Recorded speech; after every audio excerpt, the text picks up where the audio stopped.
एक कथा आती है,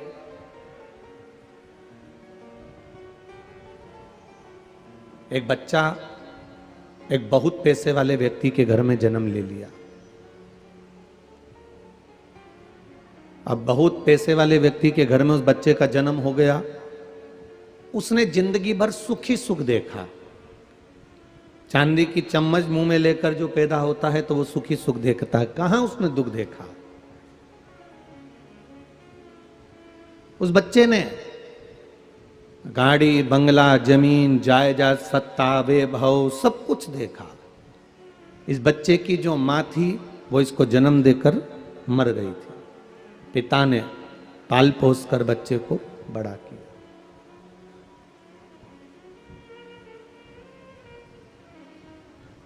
पिता अपने बच्चे को पाल पोस कर बड़ा कर रहा है। अब बच्चा जब बड़ा हो गया, पिता के प्राण छूट गए। बच्चा अकेला हो गया। कभी उसने जिंदगी में कोई काम नहीं करा था, बैठकर केवल खाया था। आलसी जैसा उसका शरीर हो गया था, ना हिलता था, ना जाता था, ना आता था, ना किसी से मिलता था। दिन भर पड़े रहना, खाना, एंजॉय करना, खूब अलमस्त जिंदगी जीना, दोस्तों के साथ घूमना फिरना, मोटरसाइकिल, गाड़ी, फोर व्हीलर उठाया, पार्टी करने होटल चले गए, एंजॉय करा, आ गए, चले गए। बस ऐसी जिंदगी उस लड़के ने जी थी और आलसी की जिंदगी जिया। कभी कुछ नहीं किया उसने। पिता के जाने के बाद उसके परिवार वालों ने उसको धक्का देकर, क्योंकि जब माता और पिता दोनों चले जाते हैं, दो में से अगर एक है तो बच्चे के सिर पर ये समझ लेना कि स्वर्ग का ताज है। जब तक माता पिता उसके सिर पर हैं तब तक बच्चे के लिए स्वर्ग का ताज है। और जिस माता पिता के जाने के बाद बच्चा अकेला पड़ जाए, उसको चारों तरफ से लोग दबाना चालू कर देते हैं। उस बच्चे को दबाना प्रारंभ करा और सारी जायदाद अपनी कर कर उस बच्चे को धक्कर मारकर निकाल दिया। वो लड़का जो धक्के मारकर निकाला गया, वो घूमते घूमते घूमते घूमते जंगलों में यहाँ वहां रोडों पर भ्रमण करता करता करता करता भूख लगने लगी उसको, बहुत भूख। और जब उसको भूख लगने लगी, देखा कहीं से भोजन मांगा, नहीं मिला, और भोजन मांगा, नहीं मिला। बालक दौड़ते दौड़ते जाता जाता देखा क्या करूं। आगे देखा एक आम का बगीचा था। आम के बगीचे में से माली सो रहा था। इसने 2 आम तोड़ लिए, खा रहा था। माली के नेत्र खुल गए, डंडा लेकर पीछे भागा। वो बच्चा आगे आगे भागा। भागते भागते भागते भागते वो जंगल में पहुंच गया। घने जंगल में पहुंच गया, जिस जंगल में कोई जाए नहीं, ऐसे घने जंगल में पहुंच गया। पहुंचने के बाद घबरा रहा था, अब क्या होगा मेरा, कहाँ जाऊंगा मैं, क्या खाऊंगा मैं। इतने में उसने देखा कि यह कुत्ता, जिसके 2 पांव टूटे हुए थे, 2 पांव से वो चल रहा था।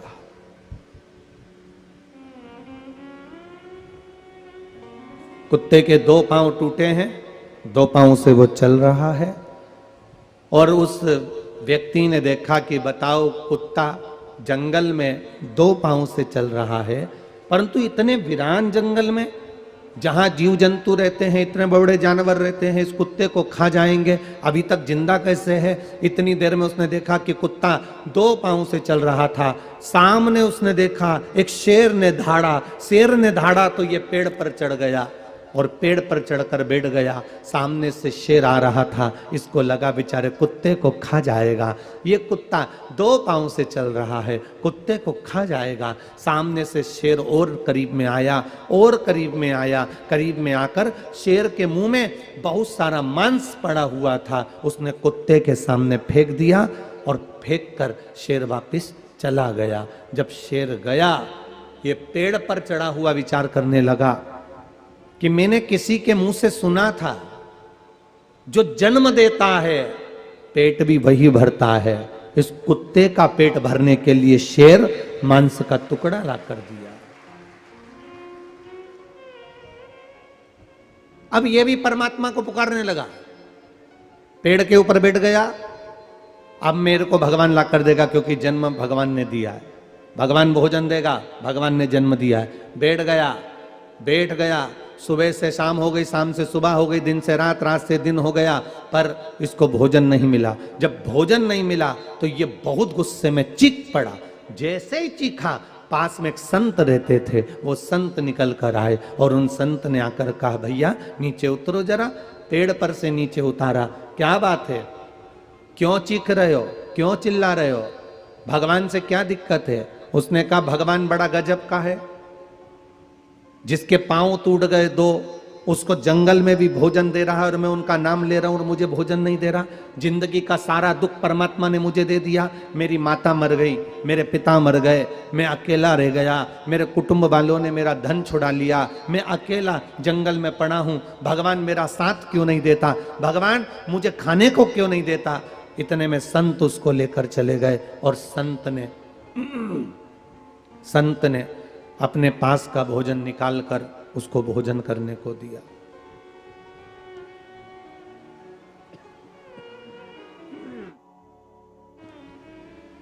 संत ने अपने पास का भोजन निकाला और उसको भोजन करने को दिया। भोजन करने के बाद जब उठा, उठते से ही बोला, भगवान जब सबका साथ देता है तो मेरा क्यों नहीं देता, मुझे दुख ही दुख देता है।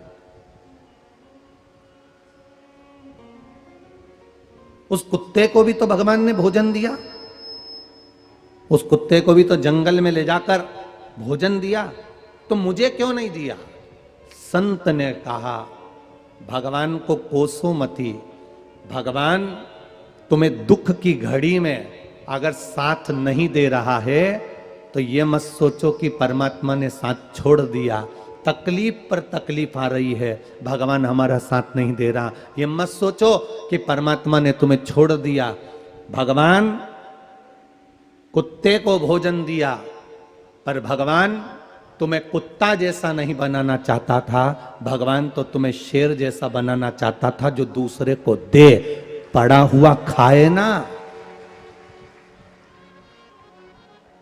थोड़ा दुख आता है, थोड़ी तकलीफ आती है, थोड़ा कष्ट आता है, थोड़ी बीमारी आती है, थोड़ा रोग आता है, थोड़ा दुख, कष्ट, बीमारी, रोग, तकलीफ सब आती है, और सब आने के साथ साथ साथ साथ ये सब कुछ होता है, पर हमें अपनी हिम्मत को नहीं हारना है महाराज, हमें अपनी हिम्मत को नहीं हारना। हम अपनी हिम्मत क्यों हारे? करो मेहनत। भगवान, लोग कहते हैं मेरी दुकान क्यों नहीं चल रही, मेरा व्यापार क्यों नहीं चल रहा, मेरा काम क्यों नहीं हो रहा, मैं इतनी कष्ट में हूं, भगवान मेरा क्यों नहीं सुन रहा? भगवान तुम्हें और अग्नि में तपाकर निखारना चाहता, और अग्नि में तपाएगा और निखारेगा।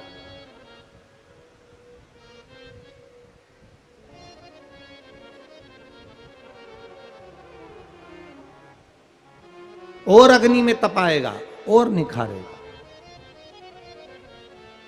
फिर अग्नि में तपाएगा, फिर निखारेगा। जितना जितना अग्नि में तपोगे उतना उतना निखरते चलोगे। भगवान अगर दुख की घड़ी में भी तुम्हारा साथ ना दे, भगवान पर नाराज मत होना, पूजन करना मत छोड़ देना, मंदिर जाना मत छोड़ देना, भगवान को एक लोटा जल चढ़ाना मत छोड़ देना, भगवान को एक बेलपत्र चढ़ाना मत छोड़ देना, भगवान की चौखट पर जाना मत छोड़ देना। तुम भगवान की चौखट पर जाना, जल चढ़ाना, निवेदन करना, उसके चरणारविंद तक जाते रहना। क्यों? वो तुम्हारा साथ देगा, पर कुत्ते की तरह नहीं, तुम्हें शेर बनाकर रखेगा, दूसरे को खिलाने वाला, दूसरे को देने वाला, राजसी ठाट में रहने वाला। एक दिन निखार करने के बाद में, निखरने के बाद में वो तुमको कुछ उज्जवलता प्रदान कर देगा, कुछ अच्छा दे देगा वो।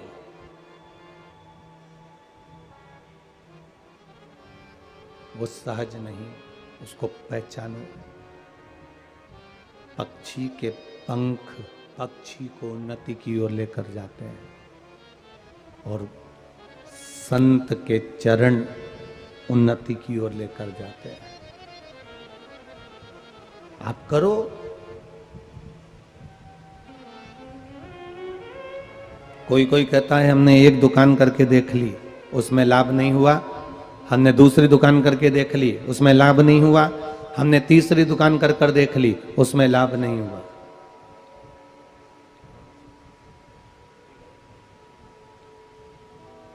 ठीक है, नहीं हुआ ना, हिम्मत हार गए। क्यों हारे हिम्मत? लाभ नहीं भी हुआ तो हिम्मत नहीं हारना है हमको, हम हिम्मत नहीं हारे, हम करें मेहनत और मेहनत। कुएं को जितना खोदेंगे, कुएं को जितना खोदते चलेंगे, जितना खोदते चलेंगे, जितना खोदते चलेंगे, उसमें पानी निकल ही जाएगा, उस कुएं में पानी आ ही जाएगा। आप जितना जितना भजन में डूबते जाओ। कल एक माता जी ने पत्र लिखा था, पत्र में रखा होगा वो, एक कोई बहन ने पत्र लिखा था कि मैं भगवान के भजन में यहीं वीरगंज की है वो, मैं भगवान के भजन में जाती हूँ, मैं भगवान के कीर्तन में जाती हूँ, मैं श्याम बाबा के कीर्तन में जाती हूँ, मैं दादी रानी सती के कीर्तन में जाती हूँ, मैं मंदिर जाती हूँ, मैं भगवान को लोटा भर के जल चढ़ाती हूँ, मैं किसी को भगवान की भक्ति करने की बोलती हूँ तो लोग मुझे पागल समझते हैं। जिसने पत्र लिखा था वो यहीं कहीं बैठी भी होगी, ऐसा नहीं कि नहीं बैठी होगी उसने, कि लोग मुझे ताना देते हैं, अपशब्द कहते हैं। और वीरगंज की रहने वाली है वो, उसका पत्र नीचे कल की कथा में था कि भजन करती हूं, लोग ताना देते हैं, लोग पागल समझते हैं। श्याम बाबा के कीर्तन में नाचती हूं, लोग पागल कहते हैं। दादी रानी सती के भजन में जाती हूं, लोग पागल कहते हैं। शंकर जी के मंदिर जाती हूं, लोग पागल कहते हैं। तो आपसे निवेदन है ना, अगर दुनिया के लोग तुम्हें पागल कहना चालू कर दें, भगवान के भजन में डूबे, संकीर्तन में डूबे, भक्ति में डूबे और लोग तुम्हें पागल कहें, तो समझ लेना भगवान के भजन में पागल प्रमोशन होता है और समझदारी डिमोशन होती है। आपको लोग अगर पागल कहें, लोग आपको अपशब्द कहें, लोग आपको ताने दें, लोग आपको गालियां दें, लोग आपको आड़ा टेढ़ा कहें, समझ लेना कि आपका प्रमोशन हो गया, आप उन्नति की सीढ़ी की ओर अग्रण्य हो गए, आप उन्नति की सीढ़ी की ओर बढ़ गए। पागलपंती प्रमोशन है, समझदारी डिमोशन है। भजन में लोगों ने मीराबाई को भई बांवरी, बांवरी मतलब पागल ही तो होता है। नामदेव जी को लोगों ने पागल कहा, संत तुकाराम जी को लोगों ने पागल कहा, संत एकनाथ जी को लोगों ने पागल कहा। ये प्रमोशन ही तो है, प्रमोशन।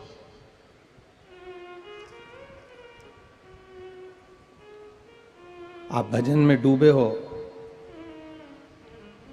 आप भक्ति में डूबे हो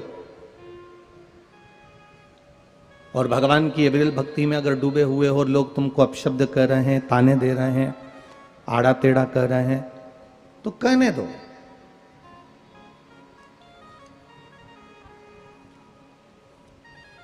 जितना जितना कहेंगे उतना सुख का अनुभव होगा, उतना आनंद का अनुभव होगा।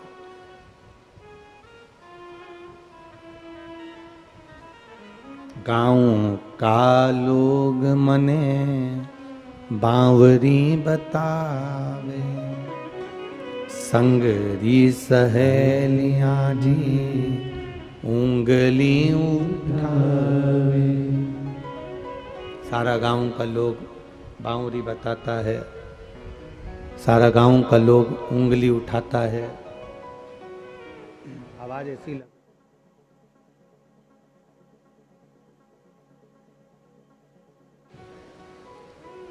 गाँव का लोग मने बांवरी बतावे, संगरी सहेलियां जी उंगली उठावे। हंसी उड़ावे सारी सारी दुनिया, मीरा बनी रे जो बनी। लोग कहें अब शब्द, कहने दो। मिथिला में रहने वाले,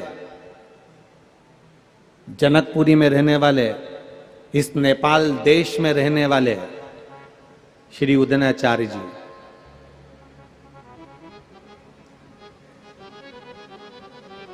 श्री उदयनाचार्य जी, किस किसने नाम सुना है उदयन जी का?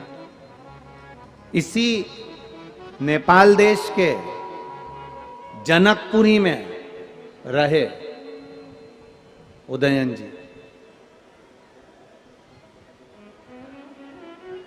इसी जनकपुरी में रहे उदयनाचार्य। अब जरा विचार करिएगा,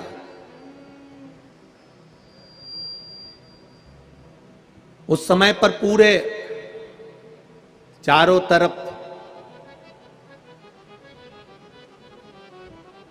सब जगह पर सनातन धर्म को नीचे दबा दिया गया था। सनातन धर्म को नीचे दबा दिया गया था।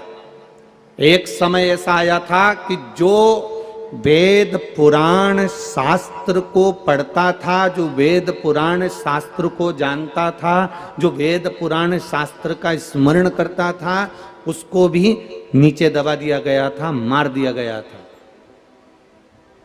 अब देखिएगा जरा, इस नेपाल देश ने, इस नेपाल देश के विद्वानों ने संपूर्ण विश्व को क्या दिया?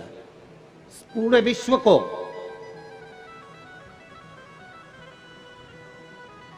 संपूर्ण विश्व को क्या दिया? सनातन धर्म को नीचे दबा दिया।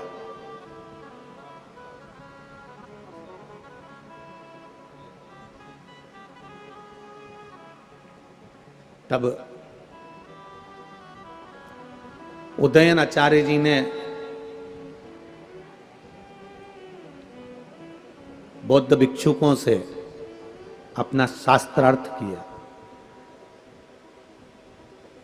और शास्त्रार्थ करते करते सनातन धर्म को उछालकर फिर सामने प्रकट किया। लोगों ने उदयन जी को अपशब्द कहे क्योंकि उन्होंने तर्क शास्त्र का निर्माण कर दिया था।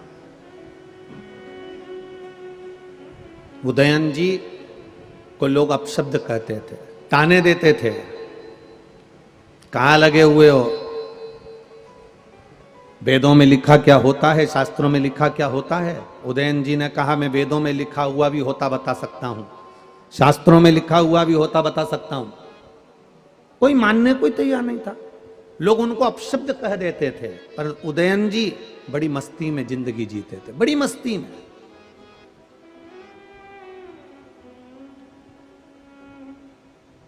उदयन जी ने अपनी जिंदगी में केवल एक बात जनमानस को बताई, एक बात संपूर्ण विश्व को दी है, एक बात संपूर्ण जगत को दी है। उन्होंने कहा जैसे रहो खुश होकर रहो, जैसे रहो अलमस्त रहो। अपनी जिंदगी को जितने आनंद में जी सकते हो जियो। एक फकीर गांव में आया और गांव के लोग उस फकीर से चिढ़ते थे। जब गांव के लोग फकीर से चिढ़ते थे, फकीर के ऊपर अपशब्द कहते थे, फकीर को ताना देते थे, फकीर को आड़ा टेढ़ा कहते थे, पूरे गांव के लोग फकीर से चिढ़ रहे हैं, पूरे गांव के लोग फकीर को अपशब्द कह रहे हैं। गांव के लोगों ने विचार कर लिया अगर फकीर हमारे गांव में आ गया तो इसको जूते की माला पहनाएंगे। और जैसे ही फकीर गांव के अंदर आया और गांव के लोगों ने उसको जूते की माला पहना दी, फकीर बड़ा प्रसन्न होने लगा, नाचने लगा, खुश होने लगा। लोगों ने पूछा तुम्हें गले में जूते की माला डाली है, तुम्हारे गले में जूते की माला पहनाई है और तुम हंस रहे हो, तुम प्रसन्न हो रहे हो, तुम खुश हो रहे हो।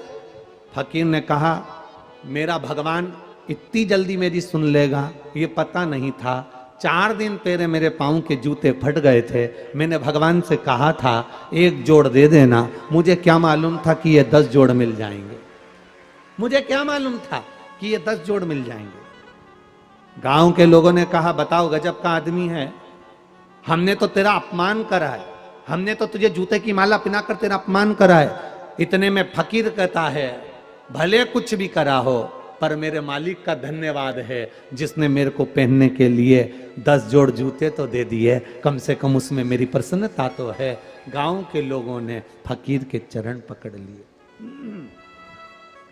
गांव के लोगों ने फकीर के चरण पकड़ लिए और फकीर के चरण पकड़कर गांव के लोगों ने फकीर को धन्यवाद दिया, साधुवाद दिया। फकीर को साधुवाद देते हैं कि गजब की तुम्हारी भक्ति है, गजब की तुम्हारी दृढ़ता है, तुम परमात्मा पर इतना विश्वास करते हो कि कोई ने तुम्हारे गले में जूते की माला पहनाई तो तुमने उसमें भी अच्छाई देख ली। एक संत का जो स्वरूप होता है, एक साधु का जो स्वरूप होता है, एक गुरु का जो स्वरूप होता है, एक भगवत कृपा का जो स्वरूप होता है, एक भगवत बिंदु का जो स्वरूप होता है, वो स्वरूप होता ही ये है कि वो किसी में गलती नहीं देखता, अपनी गलती देखकर दुनिया के लोगों में अच्छाई ढूंढता है और उनको अच्छाई देने का प्रयास करता है।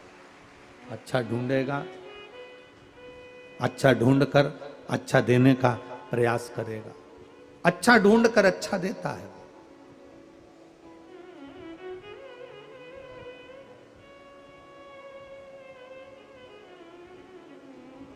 इसीलिए कथा कहती है, कर ले प्रभु से प्यार फिर पछताएगा, झूठा है संसार धोखा खाएगा। अरे कर ले प्रभु से प्यार फिर पछताएगा, झूठा है संसार धोखा खाएगा, झूठा है संसार धोखा खाएगा, झूठा है संसार धोखा खाएगा। कर ले प्रभु से प्यार फिर पछताएगा, झूठा है संसार धोखा खाएगा। भगवान से प्रीत, भगवान से स्नेह, भगवान से लगन हमें सुख का अनुभव करा देती है, आनंद का अनुभव करा देती है। ढूंढो, दुनिया के लोग आप में बुराई ढूंढेंगे, आप दुनिया के लोगों में अच्छाई ढूंढिएगा।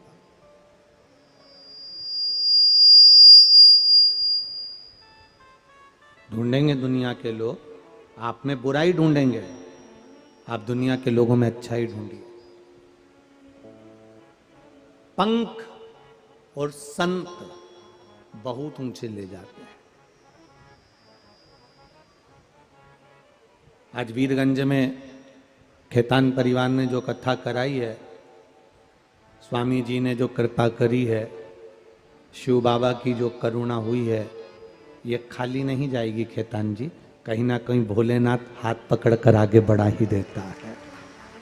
ये कोई सहज नहीं है। संत और पंख, पक्षी के पंख पक्षी को आगे ले जाते हैं और संत के चरण, गुरुजन के चरण, भगवत जन के चरण ये व्यक्ति को बहुत आगे की ओर ले जाते हैं। भजन में मन। एक बात ध्यान रखिएगा, दुख की घड़ी में जब तकलीफें ज्यादा आ जाएं, कष्ट ज्यादा हो जाए, बहुत बहुत दुख की घड़ी चल रही हो, बहुत कष्ट का समय चल रहा, उस समय पर दुनिया के लोग तुमको डोलाएंगे, हमारे साथ वहां चल, वहां ऐसा चमत्कार होता है कि तुरंत तू ठीक हो जाएगा, हमारे साथ वहां चल, ऐसी एक डोरा बनवा के दूंगी, सब काम हो जाएगा, हमारे साथ वहां चल, मैं ऐसी भभूति दूंगी, सब काम हो जाएगा। कोई कहेगा हमारे साथ वहां चल, एक नारियल दे देंगे, वहां से तेरा काम हो जाएगा, तो हमारे साथ चल, वहां से तुझे ये दे देंगे, वहां से काम हो जाएगा। जब दुख की घड़ी आती है तब व्यक्ति डोलता है, बड़ा कष्ट होता है उसको, वो डोल रहा होता, डोल रहा है। और दुख की घड़ी में जब वो डोल रहा होता है तब उसके विचार अलग अलग जाते हैं।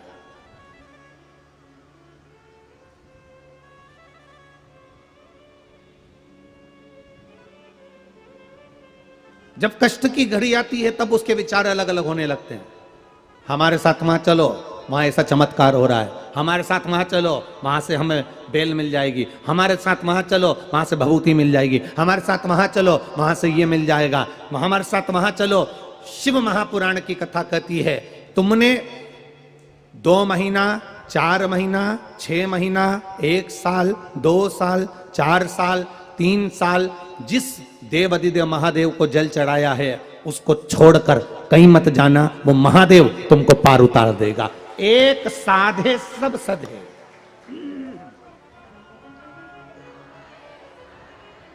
एक साधे सब सधे, सब साधे बिसराए।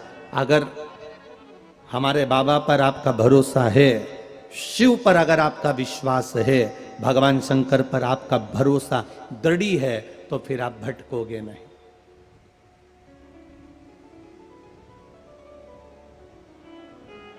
फिर आप भटकोगे नहीं।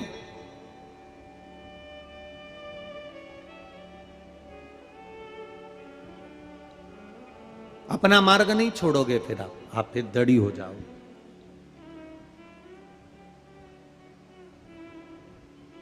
भटकना छूट जाएगा। डोलता वही है ऐसा नहीं। ये मन 2 हैं। भोजन करने बैठोगे तो 2 मन हो जाएंगे तुम्हारे। कपड़े पहनोगे तो 2 मन हो जाएंगे तुम्हारे। जा रहे हो तो 2 मन हो जाएंगे तुम्हारे। प्रत्येक मनुष्य के 2 मन होते हैं। अलग अलग मन से वो काम करता है। भोजन करने बैठे 2 मन हो गए। पहला कोरा तोड़ा, मन 2 हो रहा है। दाल से खाऊं कि सब्जी से खाऊं, भिंडी की सब्जी से खाऊं कि पालक से खाऊं, मन 2। अचार से खाऊं कि खीर खाऊं, मन 2। कपड़े पहन रहे थे तो मन 2 हो गए। अलमारी खोलते से ही सोच के बैठी थी, आज पीले कलर की साड़ी पहनूंगी, लाल कलर की साड़ी पहनूंगी, पर पीले कलर की साड़ी भी 4 तरह की रखी थी। जैसी अलमारी खोली फिर मन 2 हो गए, ये पहनूं कि नीचे वाली कि ऊपर वाली, मन फिर 2 हो गए। भोजन कर रहे हो, मन 2 हो गए। कपड़े पहन रहे हो, मन 2 हो गए। जा रहे थे कथा सुनने के लिए, फिर मन 2 हो गए। रिक्शा करूं कि साइकिल रिक्शा करूं, फिर मन 2 हो गए। इस वाले रास्ते से जाऊं कि पीछे वाले रास्ते से जाऊं, मन 2 हो। खाने बैठे मन 2 हो गए। कपड़े पहने मन 2 हो गए। दर्शन के लिए गए तो मन 2 हो गए। कभी कभी 2 मंदिर पास पास में होते हैं। इधर महादेव का मंदिर है, इधर हनुमान जी का मंदिर है। 2 मन वहां पर भी हो गए। अगर मैं शंकर जी के मंदिर जाऊंगी और हनुमान जी के नहीं गई तो हनुमान जी को बुरा लग जाएगा। मन 2, फिर मन।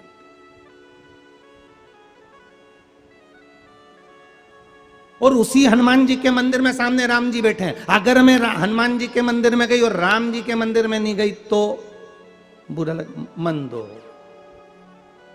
मन 2 है। विचलित होते हैं।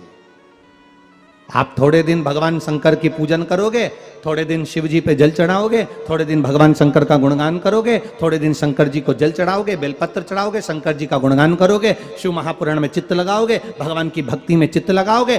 जैसे ही जिंदगी में थोड़ा सा मोड़ आएगा, मोड़ आते से कोई तुम्हारे पास में आएगा, चल हमारे साथ, हम वहां लेकर चलते हैं, चल हमारे साथ वो बाबा के पास चलते हैं, चल हमारे साथ वो जोगी सन्यासी के पास चलते हैं, चल हमारे पास, हम उसके पास चलते हैं। पर शिव पुराण सुनने वाला, शंकर का भजन करने वाला, शिव तत्व को जानने वाला, श्री शिवाय नमस्तुभ्यम कहने वाला, शंकर को 1 लोटा जल चढ़ाने वाला दुख की घड़ी में भी डोलता नहीं है। उसको मालूम है दुख उसने दिया है तो सवार भी वही देगा। हम अंत तक उसके होकर चले,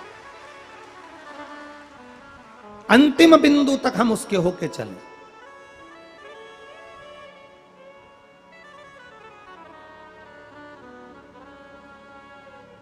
बहुत कम ऐसी नारियां होती हैं जो दुख की घड़ी में अपने पति का साथ छोड़कर अपने मायके जाकर बैठ जाती हैं। बहुत कम। ज़्यादातर नारियां अगर पति को दुख आया है तो पत्नी एक ऐसी होती है जो पति को बल देती रहती है, क्यों चिंता करते हो, क्यों टेंशन लेते हो, देखा जाएगा, कर्जा ही हुआ है ना, चुका देंगे, तुम क्यों चिंता करते हो, मेरे पास रकम पड़ी है ना, बेच देंगे, तुम चिंता मत करो, दुकान नहीं चल रही है ना, चलेगी, अपन दोनों मिलके मेहनत करेंगे। एक धर्म पत्नी वो होती है जो पति को बल देती है, पति को बल दे रही है, तुम चिंता मत करो। और एक पत्नी ऐसी होती है, जैसे ही पति का कर्जा बढ़ गया, दुख आ गया, तकलीफ आ गई, कष्ट आ गया, कोई ऐसे काम हो गए, कोई गलत काम हो गए, मालूम पड़ा पति को छोड़ा, बच्चों को लिया और मायके जाकर बैठ गई, वो केवल पत्नी होती है, धर्म पत्नी नहीं। धर्म पत्नी अपने पति को वापिस काल के मुंह से निकाल कर ली आती है। अभी अभी 2 दिन पहले एक अमावस्या गई है, कौन सी थी? बोलो बोलो, जम के बोलो जरा। बट सावित्री अमावस्या। सत्यवान के प्राण लेकर जा रहे हैं और सावित्री पीछे पीछे जा रही है, पति को बड़ के पेड़ के नीचे छोड़कर। यमराज कह रहा है, सावित्री तेरे पति को पशु पक्षी खा जाएगा, तेरा पति का शव पशु पक्षी खा जाएंगे, जा नीचे अंतिम संस्कार कर तेरे पति का। सावित्री कहती है, बड़ के पेड़ के नीचे छोड़कर आई हूं। बड़ का पेड़, पीपल का पेड़ और बेलपत्री का पेड़ और आंवले का पेड़ एक ऐसा पेड़ होता है जिसके नीचे अगर जो जब तक बैठा रहता है तब तक उसे दुख नहीं आता है। तो मेरे पति के शव को कैसे कोई खा सकता है? एक बट वृक्ष, एक पीपल का वृक्ष, एक बेलपत्री का वृक्ष, एक आंवले का वृक्ष, इन वृक्ष के नीचे जब तक उन वृक्ष की छांव में जो बैठा है, उस वृक्ष की छांव के अंदर जो बैठा है, उसको दुख भी आया है ना, तो बाद में आएगा जब वो वृक्ष की छांव से हट जाएगा। तकलीफ भी आई है तो वृक्ष की छांव से हटेगा तब आएगी, रोग भी आएगा तो वृक्ष की छांव से हटेगा तब आएगा। वृक्ष की छांव, पीपल, बड़, आंवला, बेलपत्र की छाया जब तक हमारे सिर पर है तब तक दुख, तकलीफ, कष्ट, रोग, बीमारी ये सब बहुत दूर है महाराज। क्यों कहते हैं रोज आपसे कि बेलपत्री के पेड़ के नीचे चले जाया करो हफ्ते में एक बार, हफ्ते में एक बार बेलपत्री के वृक्ष के नीचे जाया करो। क्यों कहते हैं?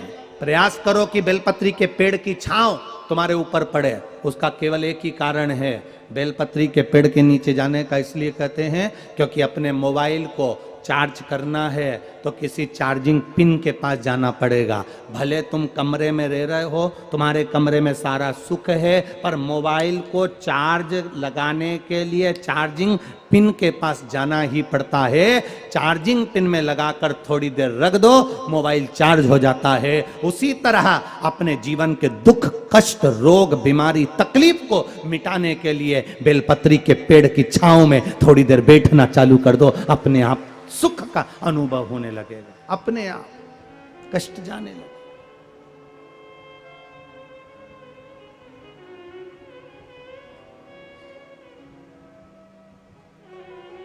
हम उसके भजन में जाएं, हम उसके स्मरण में जाएं।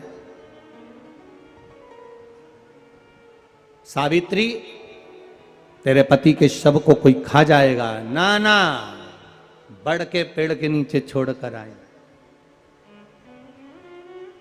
क्या चाहिए तुझको? क्या दूं मैं तुझको? कुछ मांग ले मुझसे। सावित्री कहती है, क्या दोगे आप? मेरे पति के प्राण दे दो बस वापिस, और कुछ नहीं चाहिए।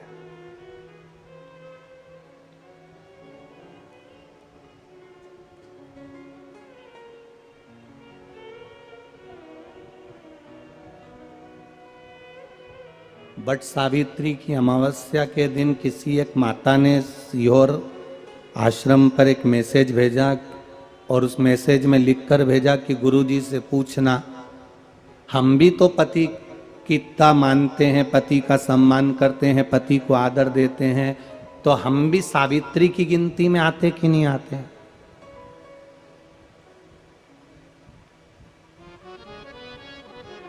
तो सीओर से मैसेज आया कि गुरुजी वो ऐसा ऐसा पूछा गया है, आप बताओ क्या कहना है। हमने कहा कह दो, जब बट सावित्री आती है तभी तुम पति को प्रणाम करती हो, जब दिवाली आती है तब पति को प्रणाम करती हो, जब करवा चौथ आती है तभी चलनी में मुंह देखती हो, बाकी के समय तो तुम जूड़ा बांध के ऐसी बोलती हो कि पति थर थर कांपता है।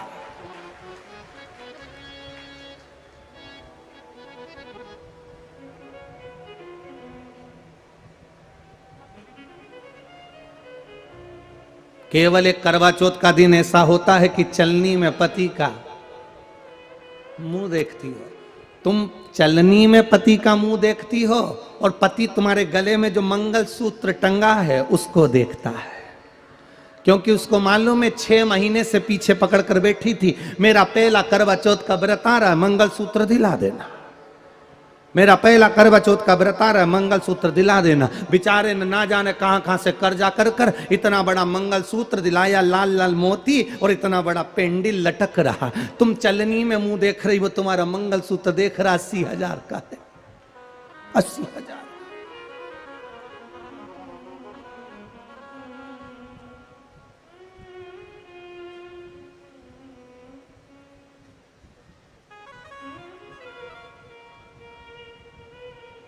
16 श्रृंगार में नारी के हाथ की चूड़ी का कलर अलग हो सकता है, चूड़ी की डिजाइन अलग हो सकती है, चूड़ी अलग हो सकती है, चूड़ी महंगी सस्ती हो सकती है, मंगलसूत्र की कीमत ऊंची नीची हो सकती है, पांव की बिछुड़ी की कीमत ऊंची नीची हो सकती है, कान के कुंडल की कीमत ऊंची नीची हो सकती है। तुम्हारे शरीर पर जितने जितने 16 श्रृंगार हैं उसकी कीमत ऊंची नीची हो सकती है। केवल मंगलसूत्र की डिजाइन बदल सकती है, नाक की लौंग की डिजाइन बदल सकती है, कान के बुंदे की डिजाइन बदल सकती है, हाथ की चूड़ी की डिजाइन बदल सकती है, पांव की पायल की डिजाइन बदल सकती है। केवल नारी के 16 श्रृंगार में एक श्रृंगार ऐसा है जिसकी कीमत जो पहले थी वही कीमत आज तक है और उसकी डिजाइन आज तक नहीं बदली। वो मांग का सिंदूर है, एक जैसी डिजाइन है और एक जैसी कीमत है। सारे श्रृंगार की कीमत अलग अलग है। तुम्हारे हाथ की चूड़ी की कीमत अलग होगी, पड़ोसन के हाथ की चूड़ी की कीमत अलग होगी, किसी के साड़ी की कीमत अलग होगी, किसी के जूड़े की कीमत अलग होगी, गजरे की कीमत अलग होगी, गजरे की कीमत अलग होगी, पायल बिछुड़ी की कीमत अलग होगी, पर मांग में जो सिंदूर डाला जाता है वो एक कीमत का होता है, एक डिजाइन का होता है और एक जैसा होता है और वो सबसे भारी होता है। सावित्री यमराज से कह रही है मेरे पति को छोड़ दो। यमराज कह रहा है सावित्री तेरा पति मर चुका है, मांग के सिंदूर को पोंछ दे। सावित्री कहती है पूरा श्रृंगार उतार दूंगी पर मांग का सिंदूर नहीं पूछने दूंगी। तब यमराज ने कहा जब तक तू मेरे मांग का अपनी मांग का सिंदूर नहीं उतारती तब तक तू मेरे पास नहीं आ सकती।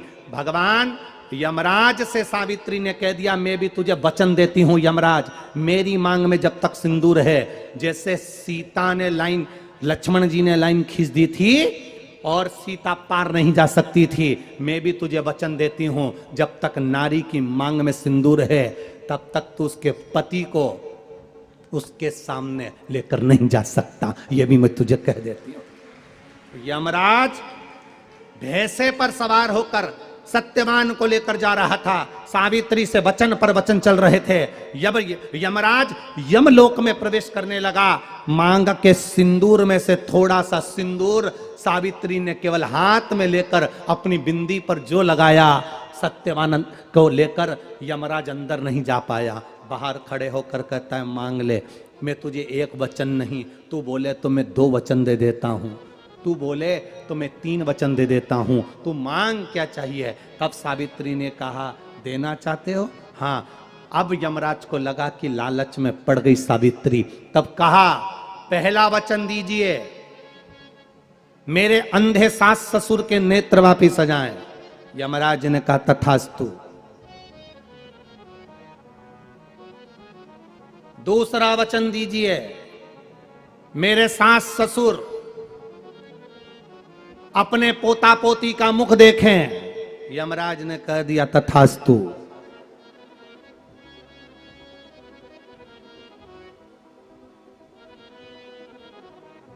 जाओ। यमराज जाने लगे, फिर आग जलने लगी, कहने लगे अब मैं अंदर क्यों नहीं जा पा रहा हूं। सावित्री कहती है तुमने वर दिया है मेरे सास ससुर पोता पोती का मुख देखें, उनके बेटे को तुम ले जाओगे तो पोता पोती कहां से होगा, छोड़कर जाओ। सावित्री है, पति को वापिस लेकर आ गए। आज भी केवल भारत देश की नहीं, इस नेपाल देश की भी माताएं सावित्री के तुल्य है। आज भी वो अपने पति के लिए ढाल बनकर चलती है और अपने पति को काल से निकाल कर ले आती है। वो सावित्री है।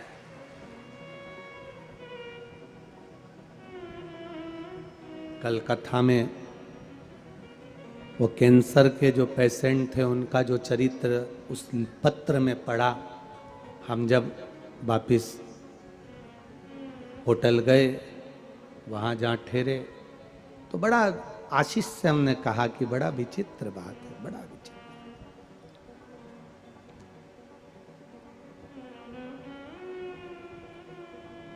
पति को कष्ट है और पत्नी शिव जी पे एक लोटा जल चढ़ाकर अपने पति के प्राण मांग रही है। हमने कहा आशीष, आज भी सावित्री जिंदा है जो अपने पति के लिए ढाल बनकर खड़ी रहती है। आज भी सावित्री जिंदा।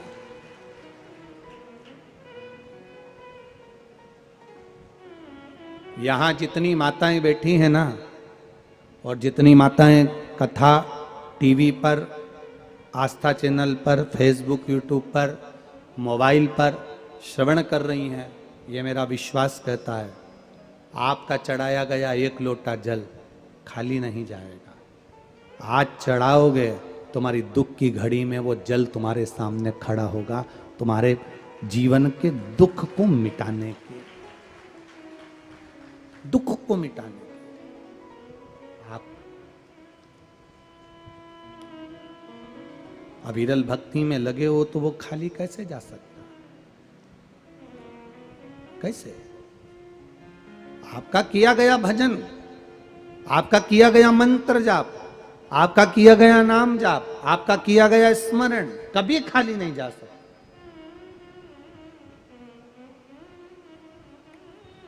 बस इतना याद रखिए, स्वस्थ रहते हो आप तो ढेर सारा धन कमा लेते हो। बोलो सही है कि गलत है? जम के बोलो जरा। स्वास्थ्य अच्छा रहता है तो ढेर सारा धन कमा लेते हो, पर जितना धन तुमने ढेर सारा कमाया है उससे अच्छा स्वास्थ्य वापिस नहीं कमा पाओगे। स्वस्थ रहते रहते धन पर ज्यादा ध्यान ना देते हुए अपने जीवन पर भी ध्यान देना। जवानी पूरी अगर कमाने में निकल गई तो जिंदगी का फिर कहाँ सुख। बुढ़ापा आ गया, दांत दुख रहे हैं, आंखों से दिख नहीं रहा, कानों से सुनाई नहीं दे रहा, पाँव से चला नहीं जा रहा, हाथ थर थर काँप रहे। कई लोग ऐसे भी होंगे वीरगंज में जिनका मन हो रहा होगा कि कथा पंडाल में जाकर सुनूं, पर शरीर में इतना कष्ट है कि कैसे पंडाल में जाऊं। इसलिए शिव महापुराण की कथा कहती है जब तक तुम्हारा शरीर चले तब तक कथा सुनो, जब तक तुम्हारा शरीर चले तब तक तीर्थ करो, और जब तक तुम्हारे घर में चले तब तक दोनों हाथों से दान करो, पुण्य करो, सत्कर्म करो, कथा करो, स्मरण करो। तुम्हारे घर में चले तब तक दान कर लेना, तुम्हारे घर में चले तब तक पुण्य कर लेना, तुम्हारे घर में चले तब तक कथा, शिव पुराण आदिक सत्संग, भजन, कीर्तन सब करा लेना। जिस दिन तुम्हारे घर में चलना बंद हो जाएगी, दूसरों की चलना प्रारंभ हो जाएगी, उस दिन तुम शिव पुराण नहीं करवा पाओगे, उस दिन तुम 1 रुपया दान नहीं कर पाओगे, तुम उस दिन कुछ भी एक प्यासे को पानी नहीं पिला पाओगे। तुम्हारा मन कर रहा है भूखे को भोजन कराना है, और तुमने बहू से कहा मेरे को 5 किलो आटे की पूड़ी बना दे, आधा किलो आटे की पूड़ी बना दे, मैं कथा में जा रही हूँ, वहां पर लोगों को बांटूंगी, तू आधा किलो आटे की पूड़ी बना दे। बहू कहेगी मेरे पास टाइम नहीं है। क्या सब लुटाने के लिए पड़ा है? तुम्हारा बेटा इसलिए कमा रहा है कि लुटाओ। तुम्हारी जब तक सत्ता चले, तुम्हारा जब तक भाग्य चले और तुम्हारा हाथ पैर चले तब तक कथा में जाओ, तीर्थ जाओ, और तुम्हारी चले जब तक दान पुण्य सब करो। बाद का कोई भरोसा नहीं। साथ नहीं देता ये शरीर, साथ नहीं देती ये श्वास, कब छूट जाए इसका क्या भरोसा।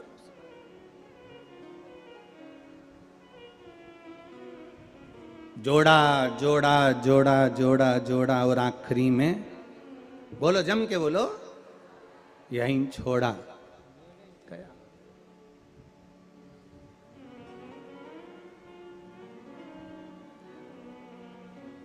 तुम्हारी चल रही है जब तक। मैं बहुत, खेतान जी बहुत बहुत साधुवाद है आपको, बहुत बहुत साधुवाद। और आपके बच्चों को भी, आपके पूरे परिवार को भी साधुवाद है। बहुत अच्छा, ऐसा परिवार नहीं देखा जो आगे बढ़कर साथ में कदम से कदम मिलाकर शिव महापुराण की कथा का आनंद करे। साधुवाद है आपको। और ऐसे बेटा और बहू भी धन्यवाद के पात्र हैं, जो आप नोएडा में आकर संकल्प लिए कि मुझे कथा कराना है, निरंजन स्वामी जी के पीछे पड़े रहे, कथा करवाना है, कथा करवाना है, कथा करवाना है, कथा करवाना है। और स्वामी जी ने आपको कह दिया कथा होगी, चिंता मत करो। और दोनों, आपको भी धन्यवाद, बहू बेटों को भी धन्यवाद, परिवार को भी धन्यवाद।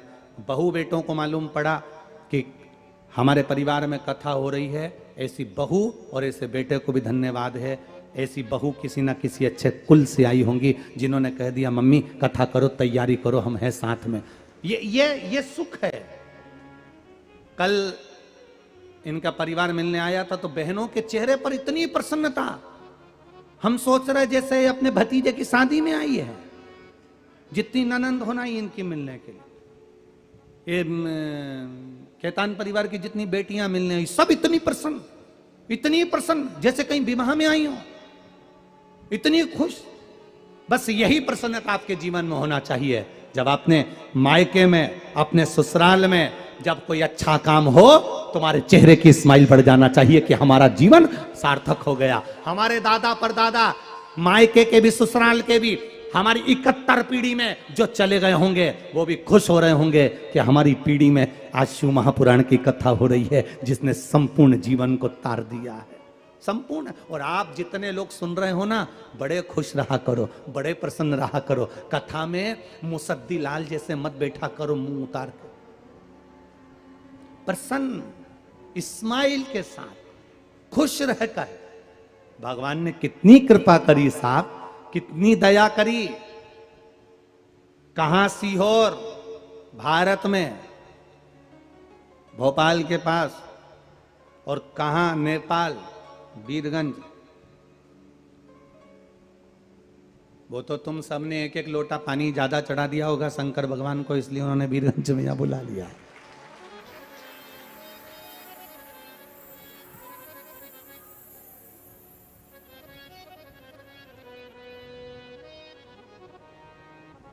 ये कहीं शिव की कृपा होगी, उनकी उदारता होगी।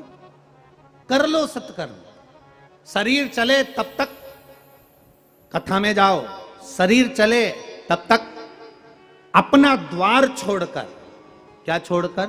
अपना द्वार छोड़कर। ये कथा की आवाज कई कई लोगों के दरवाजे तक भी जा रही होगी, जो आसपास में रहते होंगे उनके दरवाजे तक भी आवाज जा रही होगी। कथा की आवाज तो कहीं तक भी जा रही होगी। लोग सोच रहे होंगे कि यहां तक आवाज आ रही, हम यहीं बैठकर सुन। ना ना ना ना, अपना द्वार छोड़कर परमात्मा के द्वार तक जाओगे तो वो भी हरिद्वार छोड़कर तेरे द्वार तक आएगा, तो ही तो आएगा।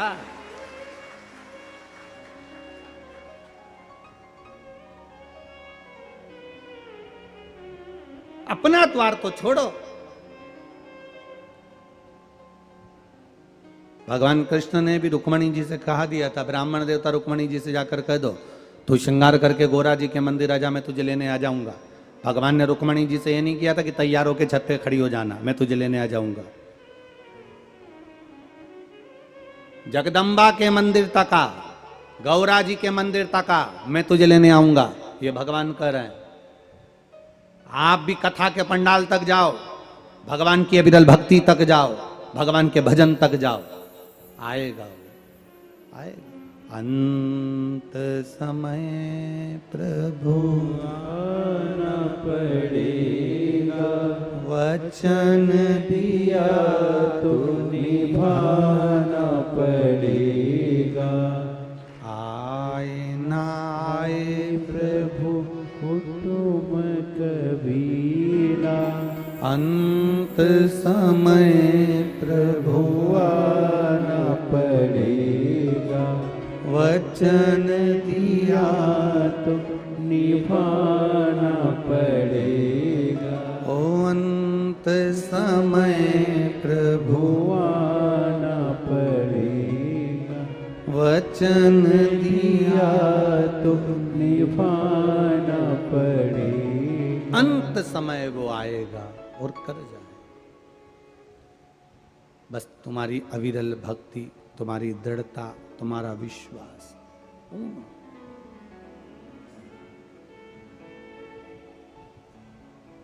शिव कथा कह रही है, स्वास्थ्य अच्छा रहेगा, आप धन कमाने में लगे रहेंगे, धन कमा कमा कर इकट्ठा कर लोगे, पर जैसा तुम्हारा पहले स्वास्थ्य था वैसा स्वास्थ्य तुम धन से कभी इकट्ठा नहीं कर सकते। जैसा था,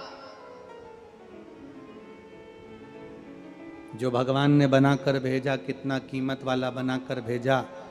नकली नकली होता है और असली असली होता है। जो भगवान ने घुटना दिया था असली, उससे खूब चल लिए। अब डॉक्टर बोला ये गड़बड़ हो रहा है, दूसरा लगाना पड़ेगा, अब नकली लगवा लो। असली था तो नीचे भी बैठ जाते थे, असली था तो ऊपर से कूद भी जाते थे, असली था कितना भी चल लेते थे, पर नकली नकली है, नीचे बैठ नहीं सकते, कहीं ज्यादा चल नहीं सकते, कहीं इधर उधर उचक नहीं सकते, नाच नहीं सकते। जब तक असली तुम्हारे पास में है तब तक इस असली का सदुपयोग करो। जिस दिन नकली लगता चले जाएगा, आंख गड़बड़ हो गई तो उन्होंने कहा लेंस लगाना पड़ेगा। अब लगा तो लिया, पर वो लेंस लेंस था। कान अच्छे दिए थे, भगवान ने खूब सुनने के लिए दिए थे, इसका असली का प्रयोग तुम्हें करना नहीं आया। 24 घंटे हेडफोन लगाए के मोबाइल चलाती रही, अब असली ए करती फिरे। गया आंख असली दी थी खराब, कान असली दिया था चले गए। असली के दांत जो भगवान ने दिए कितने मजबूत दिए, और फिर नकली रोज निकालो कटोरी में, फ्रिज में रखो, निकाल के रोज निकालो और निकाल के रोज फ्रिज में रखो। कभी कभी बच्चे खेलने भी ले गए और तुम फ्रिज में ढूंढ रहे मेरा सोफा सेट कहां है, ढूंढ रहे। असली है।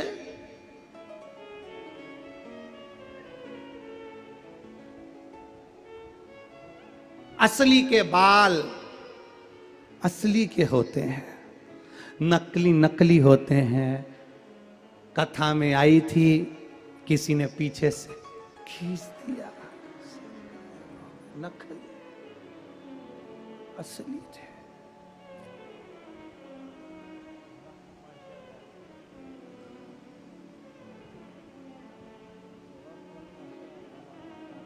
अभी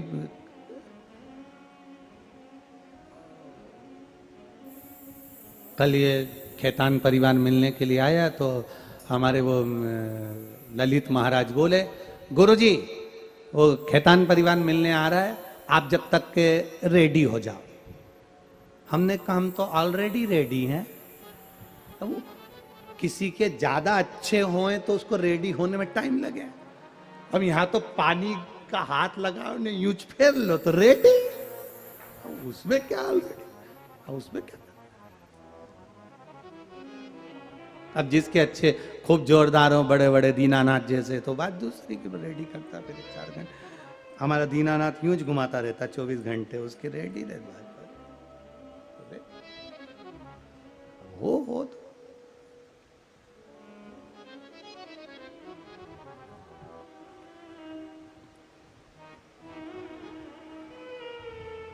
महाराज सब उसी का है, उसका दिया।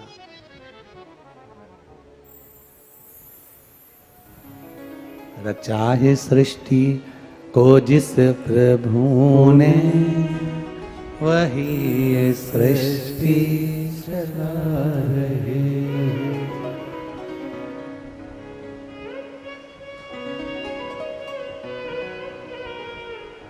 जो पेड़ हमने लगाया पहले उसी का फल अब हम पा रहे। बोला सब दुख काटो मारा, वेश है मंगल मंगलकारी, वेश है मंगल मंगलकारी,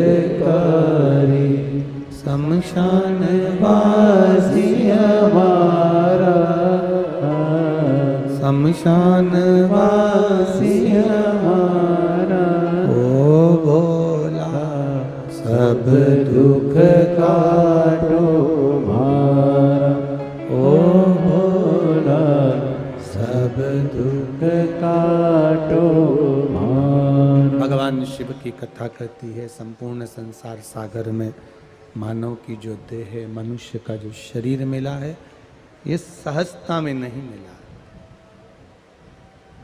अविरल भक्ति को प्राप्त करना सहज नहीं है। शिव कथा कह रही है। तारकासुर, गजासुर, जितने जितने असुर हुए, जितने जितने राक्षस हुए, इनका शिवजी से कोई बैर नहीं था। इनका देवाधिदेव महादेव से कोई बैर नहीं है। इनका तो केवल अगर बैर है तो भगवान नारायण से, इंद्र की सत्ता से, इंद्र के वैभव से, इनसे इनका बैर। पर महादेव से कोई बैर नहीं है। फिर निवेदन करें शिव महापुराण के माध्यम से, शंकर भगवान का भजन करने वाला, भगवान शिव की भक्ति करने वाला, भगवान शंकर का गुणगान करने वाला या शिव जी की भक्ति में डूबने वाले का किसी से बैर नहीं होता।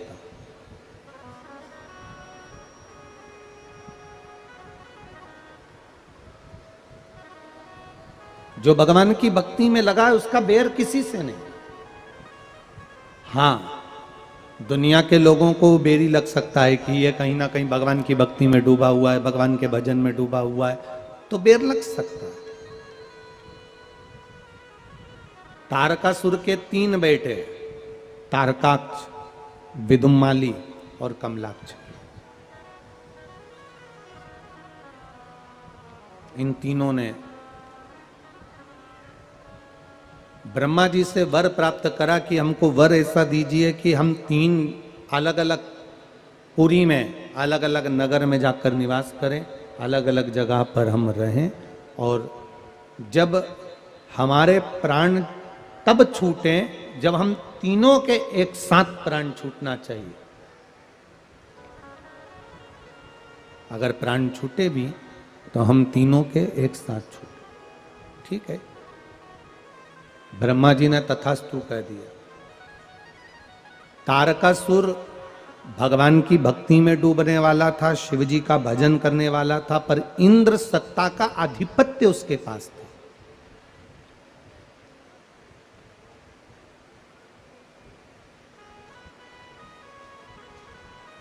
उनके पास में सत्ता का आधिपत्य है, पर कोई द्वेषता नहीं।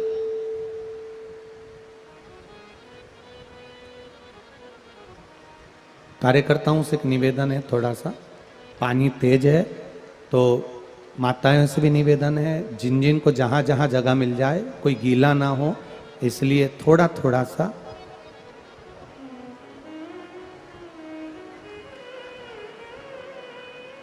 आप लोग, पानी बहुत तेज है इसलिए थोड़ा थोड़ा आप लोग आराम से,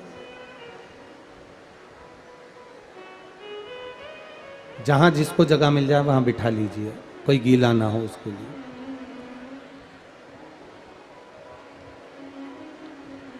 एक निवेदन है, बीच में जो जगह है ना खाली आगे पड़ी हुई है, खेतान जी